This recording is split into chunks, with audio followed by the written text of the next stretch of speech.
You're listening to Don't IEP Alone with special education advocate Lisa Lightner. For more information about Lisa, the IEP Toolkit, and more ways we can help you in your process, go to adayinourshoes.com. Now back to the show with your host, Lisa.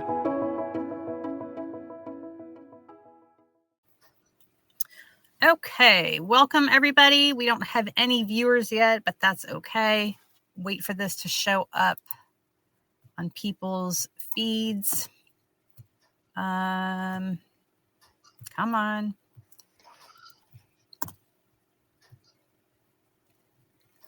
There we go. Yep, we're there. Okay. If you could give us a thumbs up or say hi or whatever you want to do to let us know that you are here.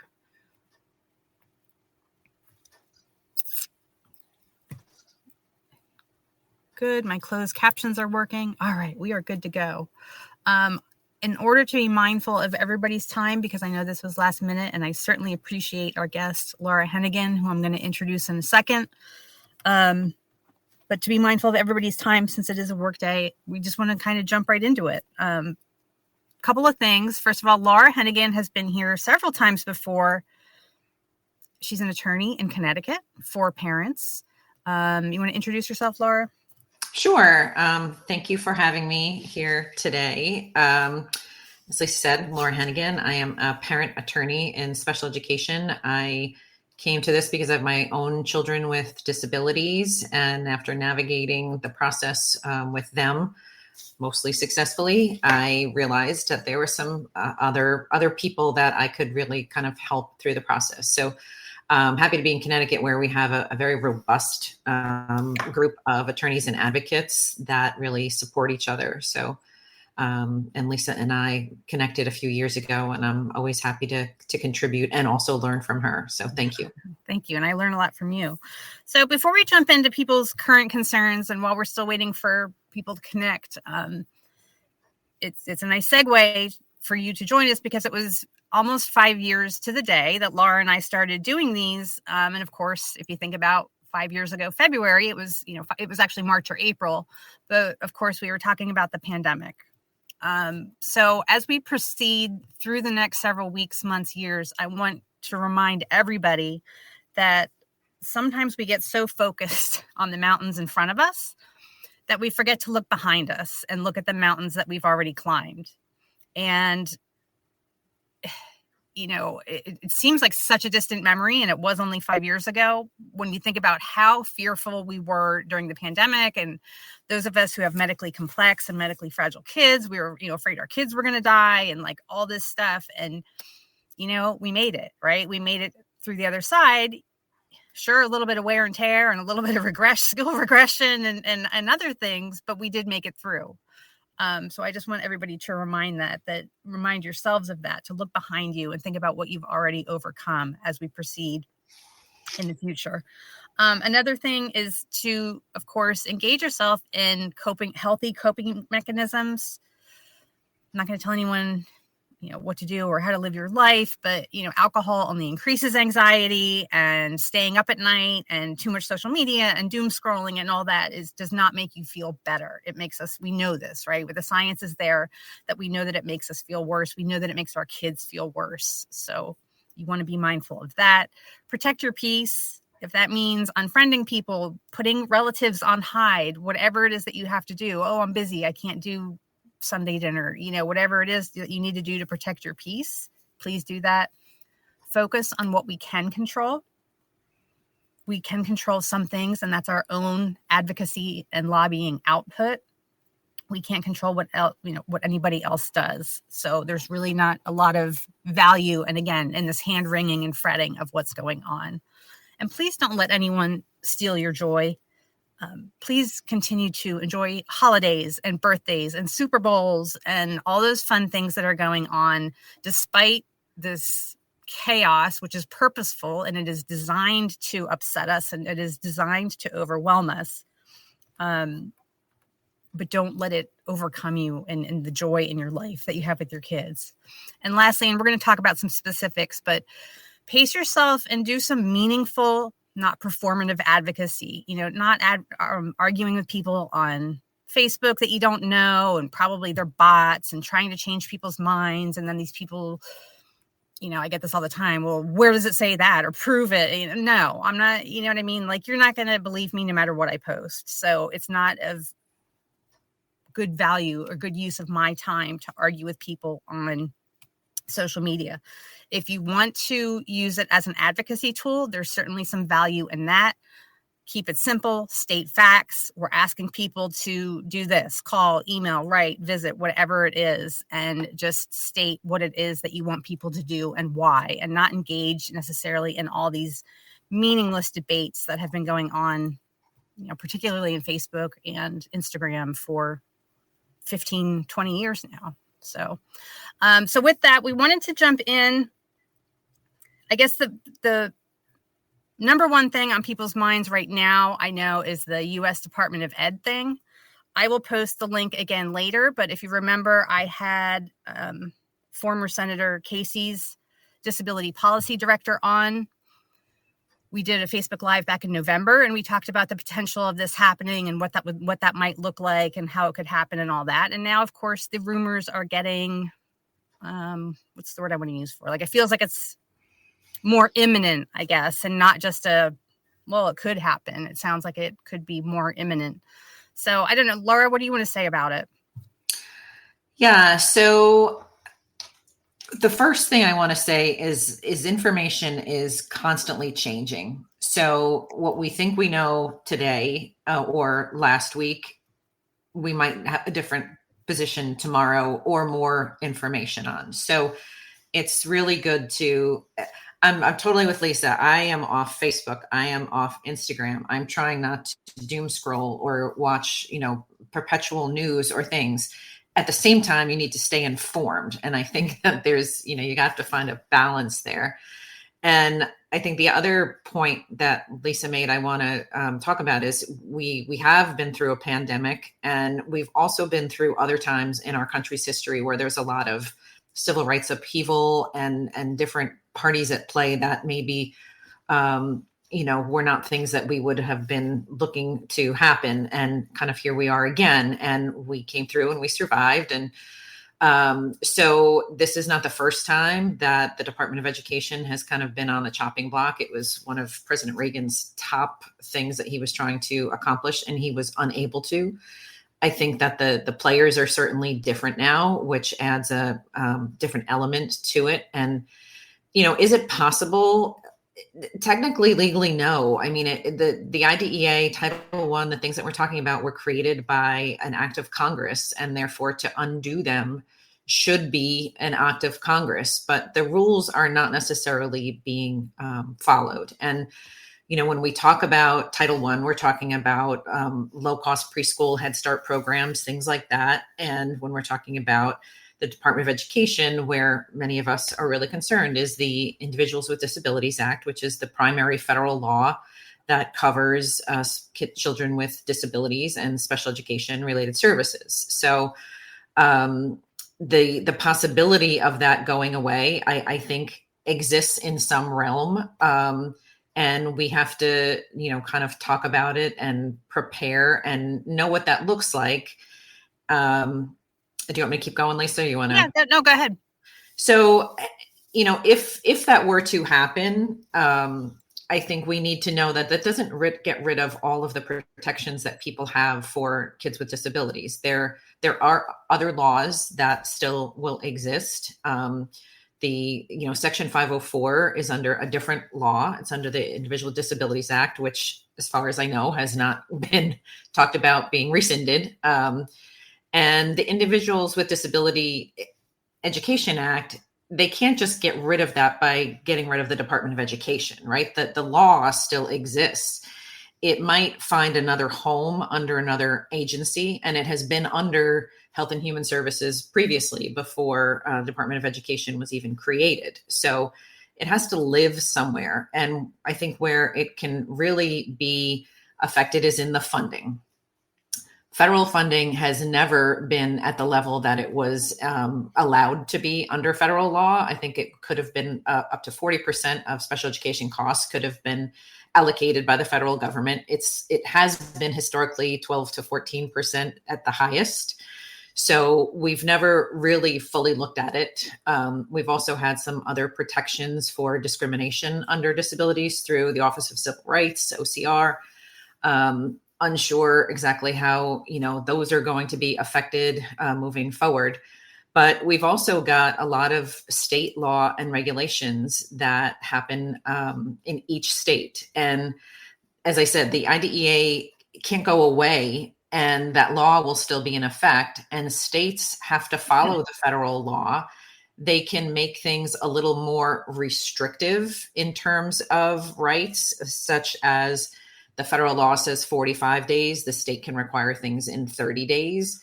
The state can't turn around and say, nope, you have 60 days or 90 days. So those things are going to still remain in place, though they may be implemented a little bit differently. And our states will still have to follow the state regulations and state laws that we have. Does that all make sense? Yes.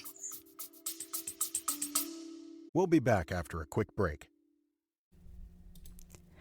We interrupt this podcast to bring you a truth bomb. The IEP process never gets easier. You get better. If you do not learn the IEP process and how to use it to your advantage, your child will get left behind. That's exactly why I created the Don't IEP Alone series of advocacy courses for parents. Join us and gain the knowledge, skills, and support you need to navigate the complex world of special education and IEPs.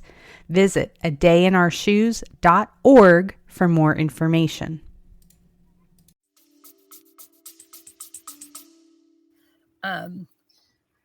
Yes. And I think first of all, it's not only, people in blue states or Democrats who get disabled or are born with learning disabilities or, any kind of disability. So, it's going to affect everybody. So if these things happen, it is going to be universal where, it's going to be all the states. The same goes for Title I. And there's this kind of false information out there that people think that Title I only applies to the poor kids in the big cities, that only urban schools are, will be affected by this, which is just not true. It's actually a pretty even split. And 40% of Title I recipients live in very rural areas. So, again, this is going to affect everybody pretty universally. And I think we should all keep in mind that some people say a lot of things and they may even do things, but the tariffs didn't even last 72 hours, I don't think, right? The tariffs have already been repealed and we see what happened there. The federal funding freeze, that I don't know how many days that lasted, 2 or 3, before a judge stepped in and undid it and said, no, we're pausing this through the courts. So I think we've known about this. We've known he's been running he never really stopped campaigning, right? So the powers that be, as far as those who do not agree with these ideologies, they've had time to prepare, right? They're not. Yeah. They always say what they want to do, right? They're always very open about, well, this is what we're going to do. I think that that's a really important point because a lot of this is fear mongering, right? We're trying to generate fear among people. And one of the things that I've seen is it's kind of tied together people who may normally be adversaries, right? So the teachers union has really come out and said that they don't want the dismantling of the Department of Education and other organizations like that, which as a parent side special education attorney, I don't often agree with some of these organizations, but here we're kind of standing together against some of this stuff, which I think can be really powerful. And then, as Lisa said, that they've kind of put out their playbook for a long period of time, right? Even with this Project 2025, it literally was a playbook of how things were going to happen. And they shared that with organizations and with all of us. So the ACLU, organizations like GLAD, organizations like COPA, they have been preparing as well, knowing that some of this was going to happen. And the sense that I'm getting is they know what's going to potentially happen, and they are preparing for it by formulating lawsuits, already filing lawsuits, fighting these things on multiple arenas that they can. So I do think that is a reason for hope, and I do think that it is a reason to stay informed. If you're not a member of COPA or follow COPA, it's the Council of Parents, Advocates, and Attorneys. And I know that they are meeting actually today to formulate some advice and guidance for parents and all of us as to what to do. And one request that I put in is be very specific. We can say, take action and be aware, but where do I go for the best information? What organization can I support that might do the most bang for my buck? If it's $5, if it's $50, right? Who am I calling? Am I calling my national representatives, my local representatives? And I think that that's a thing that we should be discussing too. You want to engage on those levels.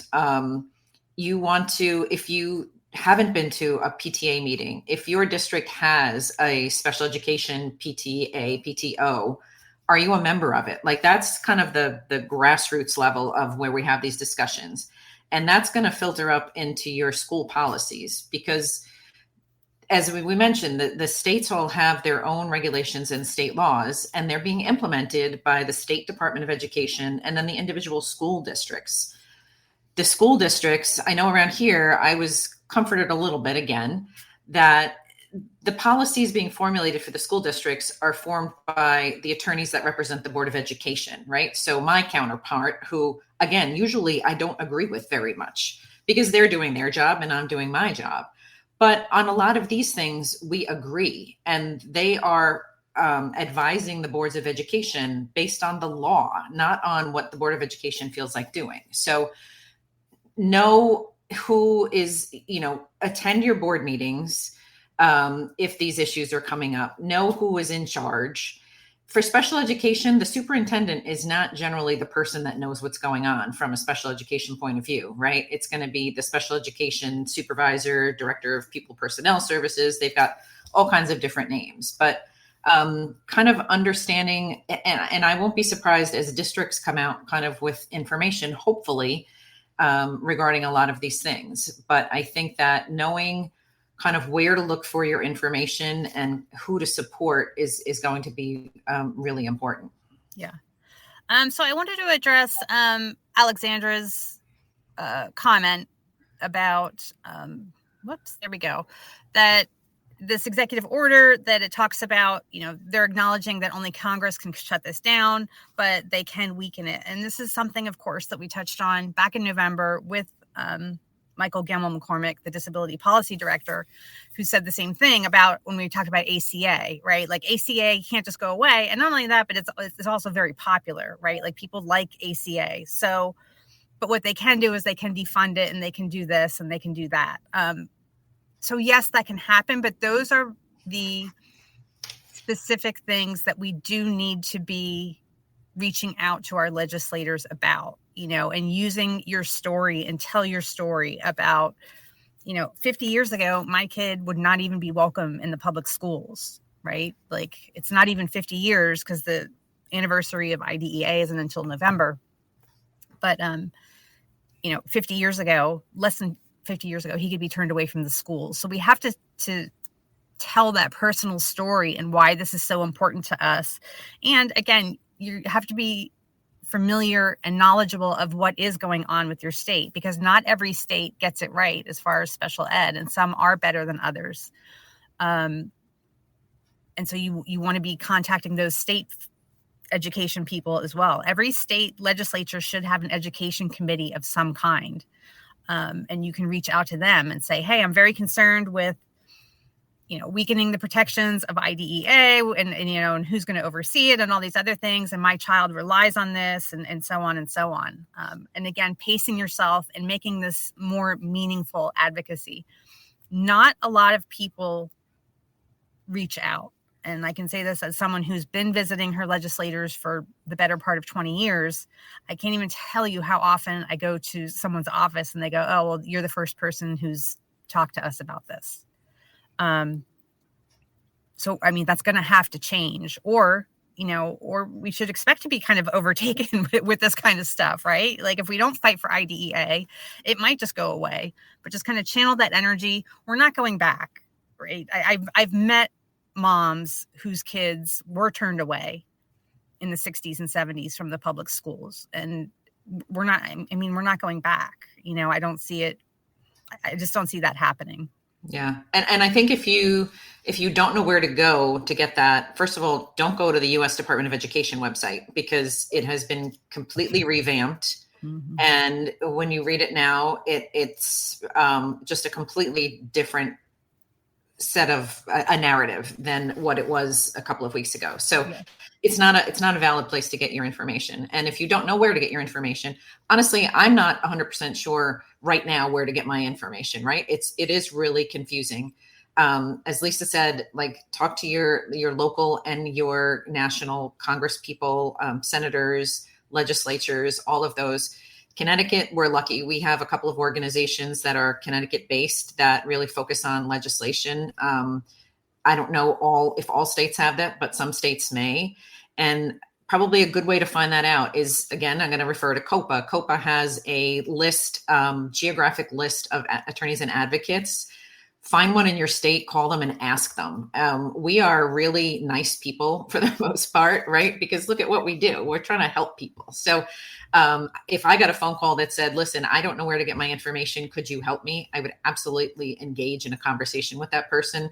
If there's nobody in your state, call somebody from the neighboring state, right? We're all kind of in this together. So just if you're looking for more information, I think that would be a good resource. And Lisa, of course, is a fantastic resource. Yeah. And I think, pretty much all the big groups, as far as disability specific groups, almost all of them have a legislative arm. Like there's the rare disease legislative advocates. The ARC, of course, does a lot of lobbying and advocacy legislatively. A lot of the decoding dyslexia groups, they often have a legislative arm to them. The autism groups, pretty much any big group that's connected to a specific disability, chances are they do have a legislative section on their website where you can see the issues that are going to be specific to your child. And I think, now is the time to be loud in these ways. Again, like Lisa said, ranting on Facebook, that's not going to help anybody. Engaging in these discussions and emails and phone calls to the people that are going to be in a decision-making area is really going to be helpful. I'm hearing that it may be postponed until the Secretary of Education, who's up, Linda McMahon is proposed for that role, until her hearings take place, which it doesn't necessarily change the outcome, but it does give us time to reinforce the allies who are behind keeping things in place, and gathering more information for yourself on what the alternatives are going to be if that goes away, right? Yeah. And I mean, and even like if we do entertain this idea of the mass layoffs and mass furloughs and all that, those people have already organized and they've lined up their attorneys for wrongful termination. And they're not just like, oh, okay, I was fired, kind of thing after they've done this for an entire career. So, I mean, things are happening. It may not always be so visible, and it may be even harder to see if you're tempering how much news you watch. You may, fear and chaos sells, right? Like it's so that's what they're going to put on the TV, and not the solution. Like, oh, look, here's two people getting along to solve a problem. Like that's not the stuff that gets on TV because people think it's boring. I just saw Arissa's comment about the COPA conference, and I do think that they are adding things to this discussion. I was in a Connecticut conference committee yesterday, and we were talking about how we have to address this, but the conference isn't for a couple of months, and we have no idea what's going to happen in that period of time. It really is changing daily, right? Yeah. So information that COPA might be formulating today might be different by March. So I think you've got to continue to kind of check in with those resources. But that's great that you're attending the conference. Yeah, I am. Yes, I actually I had another attorney lined up, and he rescheduled because he's now going to COPA. I'm passing because it's the West Coast, first of all, which is difficult. But I chose, I'm going to go to National Council of Severe Autism because that's in DC and it includes a lobbying day. And I was like, aha. Whoa. I'm like, it's closer to home. I can drive, and it includes a lobbying day, which, like you said, who the heck knows what I'll be lobbying for the first week of April. That could be anything at this point. Yeah. And COPA is, they are involved in not only legislation, but the courts. They do a lot of amicus briefs and things like that for a lot of these cases that are going. So on their website this morning, there was not a lot that I could find relating to this, but I know they are working on it. So I would say continue to check back there along with the other places that Lisa has mentioned. Yeah. What other questions do you guys have? That we don't really have great answers to. We don't have answers to, but we'll ask. And I want to acknowledge Erin, who says like people are living in fear and in terror. And I get that. I absolutely understand that. And I think that we have to acknowledge that. So again, just pace yourself, take care of yourself. And also for me, I had to make the conscious decision this year that I'm going to focus on education and healthcare. That's what is most important to me and my family and my son. And it doesn't mean I don't care about immigration. It doesn't mean that I don't care about airplane safety or labor unions or all these other, the environment and all these other things that are going on. But you can't be effective when you're trying, we can't fix all the problems. So pick the issues that are really important to you, that you really want to have a voice in, and, just trust that, I just have to trust that the people who care about immigration are going to work on that. And that the people who care about the environment, that they're going to work on that, because none of us can advocate for all the things all the time. The frenetic pace at which this is happening, this is on purpose. Yeah. It's absolutely on purpose. It's designed to overwhelm and fatigue you so that you just become numb to it and tune out. And so that's, if I can make one plea today, it's to not tune out. It's to actually tune in, focus on what you can control, what you do want to make a difference in, and really lock in and work on it. Because again, this is on purpose, so that you'll give up. As a special ed PTA, what should we do? If I was running a special ed PTA right now, the first thing I would do is I would be looking at the current policies and seeing what needs to be fine-tuned. What would we need clarification on? If our federal protections were weakened tomorrow, what could this look like? And work on strengthening policies and engaging your membership to also hey, this is what's going on. We need to reach out. We need to call people, reach out to your local state rep who is sympathetic to the cause and who does support students with disabilities, and ask them to come be a guest speaker. I think too, some SEPTAs around me will have joint events. So the, 4 towns will get together and they'll host. I spoke for a couple of them a couple of weeks ago. And I think that if there's strength in numbers, right? So if each SEPTA can draft something and have their members send it, and each of the SEPTAs does that, it's just giving more credence that people are concerned about the issues. I think, as Lisa pointed out earlier, people don't always get involved and think that other people are engaging in these conversations. And a lot of times that's not true. We'll talk to legislators and they'll say, you know what, I've not heard of this issue before. And it's shocking because so many of us are dealing with some of the same issues. So if you have not previously written the letter to your congressman, and I know that some sites will give you the form letter, here, put this. I've heard that if they see the same title in the subject matter, they're not really even read. You want to it's better than nothing, but you want to tell your story and why this is important to you, or why it's important to your district if you're sending it as a SEPTA, and what these issues will really mean. And like Lisa said, I'm concerned about all of these things. I'm a civil rights attorney. These are really hitting hard in so many areas, but I can't take them all on, as Lisa said, right? I know that there's really great immigration attorneys out there who are fighting for the rights of people who are wrongfully being deported, or being deported rightfully, but shouldn't be, or whatever the issue is. Healthcare, there are really good people working on that. That is not one of my core issues.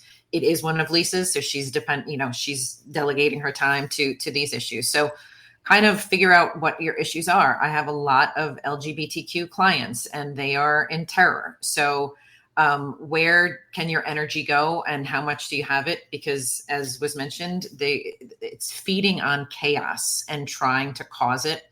And we need to really just kind of try to focus where we are. Know who your education committee members are at your state level, and communicate to them. And so I want to address a couple of things that Arissa said. One is this whole, I know that 501c3s cannot criticize candidates, right? That the IRS has very strict laws on that. But you can criticize policy. So, you can criticize policy, not people. And I would just kind of keep it focused on that. The other thing is that, we get pushback, we get criticized for being political. And this really, you could send me on a tirade for days on this, because I get this so often on my page when I say something. I thought this was about IEPs. I thought this page was about IEPs. I didn't come here for politics. Who wrote IDEA? Politicians. Who decides school funding? Politicians. Who decides state, local, federal funding? Politicians. Who wrote Section 504? Politicians. Who wrote the Affordable Care Act? Politicians. So you see where I'm going with this. We don't have the option to not be political, because everything that our kids do, from birth and early intervention to their lives, if they need support as adults and Social Security or supported living and things like that, it is all political. Our kids do not have the option to not be political. Now, if you might be in a situation where, as Laura suggested, yes, it would be a nice kind of feather in the cap to send a letter as an organization. Maybe your organization isn't there, right? If you have 20 people and 10 are for it and 10 are against it, you might just have to send 10 individual letters rather than one as a group. What do we say to parents of disabled children who do not see the writing on the wall, who believe that the Department of Ed going away will be a good thing because they haven't gotten good results with the protections available before Trump? I think all we can do is invoke Mel Robbins at these moments and let them, right? We're not going to change their minds, and we're going to exhaust a lot of our own energy in doing that. So I think you've got to kind of bring your focus onto what you personally can do. Right. And I would say the other thing is that if I did want to kind of go there, which most of the time I don't, because I don't think, people do not like to be told that they are wrong. Dale Carnegie, 1937, people will not admit that they're wrong. I would say I could almost buy that argument if there was a plan. But there's no plan. The plan is, we're going to abolish the Department of Ed. Okay. And then what? And on that vein, I would stick to the facts. I would not attack somebody else's beliefs. I would stick to the facts. So, okay, our district is currently receiving $600,000 from the federal government for our special education program. Where is that money going to come from? Our property taxes?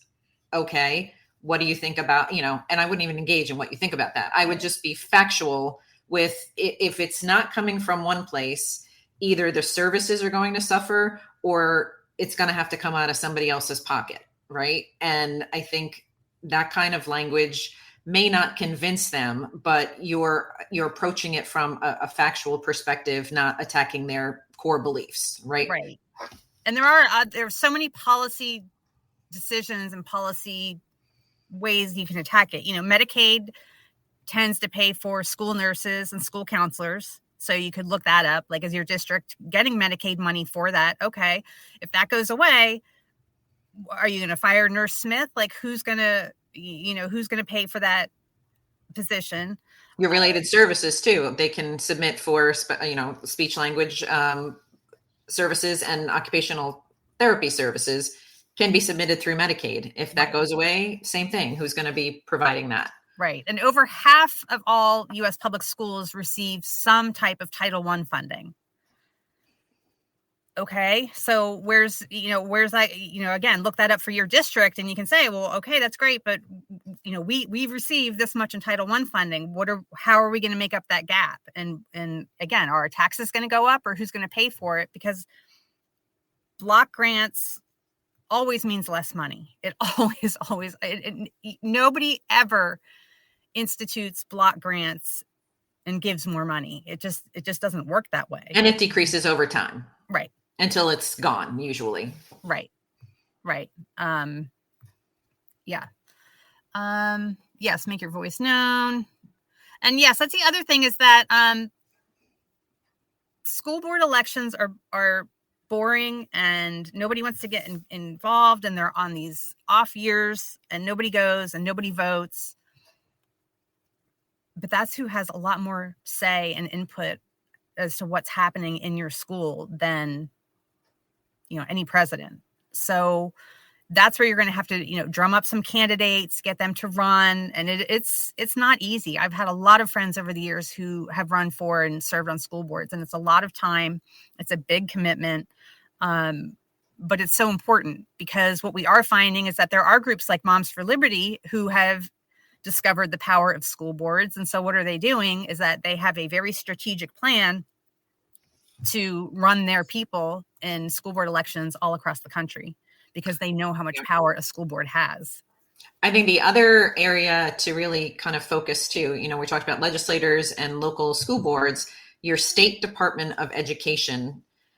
If nationally there's no oversight, a lot of the oversight is going to fall to your state Department of Education. And I know here in Connecticut, we as a group, attorneys and advocates, will complain about something, and we'll hear from the powers that be, well, we're not hearing that from parents, right? So it's another place that you need to let your voice be known, whether it be in a specific school or per your child's disability, or we have a lot of problems with the computer system that our state uses for managing the IEP, the document process. And it ends up in violating rights of a lot of people, because they'll say, well, it's a system problem. It's not that we don't want to do that, right? And I'm sure this happens in other states. So every time that happens, we're like, well, now this happened and now this happened. And we are really kind of filtering all these things into the Department of Education, but we continue to hear the narrative, well, we're not hearing that from any parents. So as parents, you need to really know who is the head of the Department of Education. There's usual multiple departments under them. There might be a Department of Dyslexia and other departments, and really connect with those people, call those people, email those people, and let them know what's happening or what you want to see happening. Yeah. And as far as Sarah brought up Project 2025 again, like, we all know that this exists. It's all been on our radar now for, almost a year, some people longer. Just remember that most Americans aren't in favor of it, right? Like, and that came out during the election, that when it became popular, everyone was like, whoa, wait a minute. I'm not caring for this. And he started denying, I'm not a part of it. I'm not a part of it. That's not what we want to do. It's not what we want to do. Because it was so widely unpopular. So, again, we're just going to have to engage, stay focused, and pace yourself, and just, keep being heard. Because this is not a short-term thing, right? This is a long haul. As Lisa said, if we're talking about getting people elected to boards of education, this is a long process that we are talking about. And you don't want to burn yourself out too quickly, especially as information. I can only imagine that at some point we'll get a little bit of stasis and there won't be so much change on a daily basis. but we have no idea when that's going to start happening, right? Because after the confirmation hearings, if once the cabinet is confirmed, we may have some additional information about who's kind of running these things. But we still have no idea. Right. And gather up your personal story and how it's going to affect you and make yourself heard. And just remind yourself, like, if you put together a very well-written email and you send it off to your congressman, your senator, or whoever, like, you don't have to keep emailing them every day. Like, that's not going to change anything. Like, you email once, you call once, and then you've done it for that issue. They've heard from you. The in-person visit, if you have a local regional office, I've been told that the in-person visit is the most impactful, just because you have crossed so many what they call barriers to participation. Like, you actually, got yourself up and out of the house and down to an office to talk to them about it. So, and I think that's really, I see a lot in districts that won't pay attention until somebody hires somebody like me, right? Or an advocate, somebody that will connect on a little bit more of a level than a parent. And I'm not telling you have to go hire an attorney or an advocate. I am saying you might want to engage at this higher level that Lisa's talking about. Like, when you identify that around here, when you have your PPT meetings, a lot of times the administrator is the principal of the high school or of the school, or the assistant principal. It's not actually a special education administrator, right? So your principal is dealing with what's going on in their school. They're not really worried about systemic issues or special education issues that might be in the district. So first of all, you can request that a special education administrator, attend your meetings. And if they don't, make an appointment with them and get on their radar, because they are the decision maker. They only have a certain pot of money that they can spend on all of these issues, and they're not going to spend it on the issues that they are not aware of or the people that they don't know exist. So I think it's an important relationship when we're, talking about all these relationships we can have, is get on that person's radar, have a face-to-face meeting with them. It really can go far. And again, telling them your personal story, they become a little more invested. They're real people. Like, they didn't get into this because they don't care about children. Sometimes they're just overwhelmed because now they're in charge of a department and a budget, and they have a lot of constraints. So I think that really getting in front of somebody and making yourself known to them at that level will be helpful too. Yeah. And that's whether we were in this, this time period or not. Right. Okay. Well, thank you so much, Laura, for being here. Doesn't look like any other questions are popping up. So, yes, this is going to be on the Facebook page, so you can share it to anyone. But again, rest, do what you can. And we have to be in this for the long haul. This isn't going to be one call and one email, and then, this issue will be gone tomorrow. It's going to be a long couple of years, I think. I think that we have to focus on 2025? We have to focus on the 2026 elections and, like, more House representatives, Congress, those kind of positions, governors, and see what happens then. And I just want to add that the midterm elections are going to be very important. If you haven't voted, please encourage everyone to vote, and know that the courts take a long time too. So these things a lot of them are going to be potentially fought in the court systems. It will take time, but generally, if it's in the courts, things can't change until it's resolved. So it's not a great thing, but it may just temper things where the change won't be as dramatic and as immediate, because there's going to be these issues that are going to be fought out at that level. Yeah.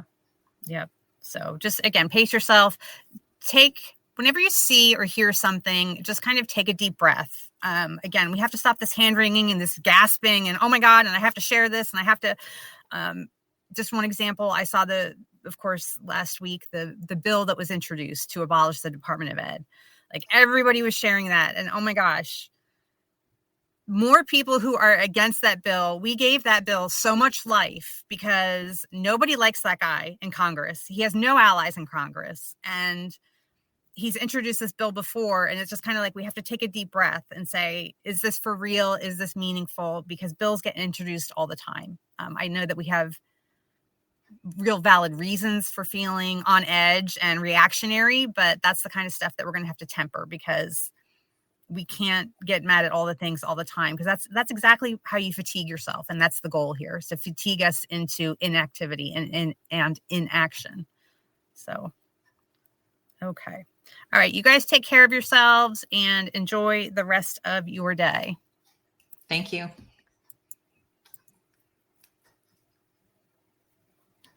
And Thank you for listening to Don't IEP Alone with special education advocate Lisa Lightner. We're so glad you've joined us and would love to connect with you outside of the show. For more information about Lisa, the IEP Toolkit, and more ways we can help you in your process, go to adayinourshoes.com. From self-care tips to common IEP mistakes, there's even more to explore. Don't forget to rate and review the podcast and subscribe to never miss an episode. Until next time, don't IEP alone, and you don't have to.